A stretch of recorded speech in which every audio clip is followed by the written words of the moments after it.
For centuries, cultures around the world have turned to nature's medicine cabinet for healing. Plants offered powerful remedies for physical and spiritual ailments. Cannabis, kratom, peyote, and San Pedro, these names now often evoke controversy.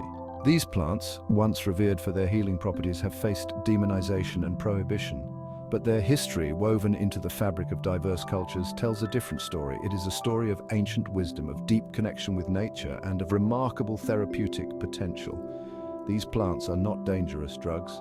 They are powerful allies in healing. It is time to shed the stigma, to embrace the knowledge of our ancestors, and to reclaim the power of these sacred herbs. Let us journey back in time, exploring the rich history and medicinal uses of these often misunderstood plants. Understanding their past is key to shaping a future where their healing potential is fully realized. We must challenge the misinformation that surrounds them and embrace a more enlightened perspective. Join me as we delve into the world of these ancient remedies and uncover their enduring power. The use of cannabis for medicinal, spiritual, and recreational purposes dates back millennia. Archaeological evidence points to its use in China as early as 4000 BCE. In India, cannabis has been intertwined with religious practices and traditional medicine for over 3,000 years. Ancient texts like the Atharva Veda, a sacred Hindu scripture, extol its therapeutic benefits. Kratom, native to Southeast Asia, has a long history of use in traditional medicine.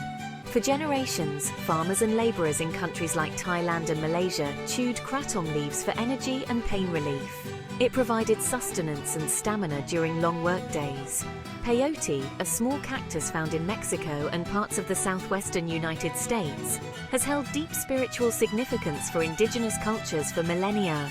The Huichol people of Mexico believe that peyote allows them to communicate with their deities. It plays a central role in their sacred ceremonies. Similarly, the San Pedro cactus, native to the Andes Mountains of South America, has been revered by indigenous cultures for its spiritual and healing properties for over 5,000 years. Shamans in Peru and Ecuador use San Pedro in healing ceremonies to this day. These ancient traditions highlight the profound connection between these plants and human well-being. The use of cannabis, kratom, peyote, and San Pedro often extends beyond the purely medicinal.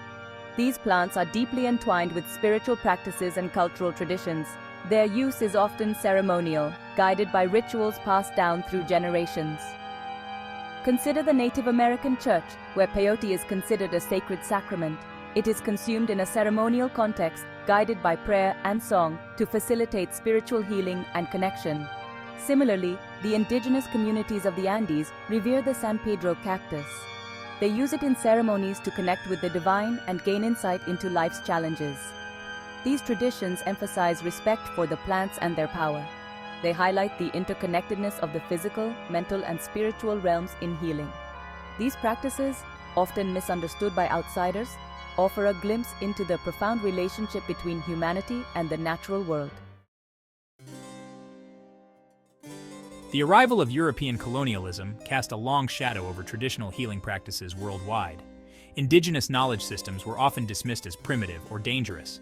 The use of plants like cannabis, kratom, peyote, and San Pedro was demonized as savage and uncivilized. Colonial authorities sought to suppress these traditions, often through violence and coercion. This suppression was driven by a desire to control indigenous populations and dismantle their cultural practices. The introduction of Western medicine further marginalized traditional healing modalities. Plants that had been used safely and effectively for centuries were suddenly labeled as dangerous drugs. This shift in perception, fueled by prejudice and a lack of understanding, paved the way for prohibition and the criminalization of these sacred plants. The legacy of colonialism continues to influence our relationship with these herbs today.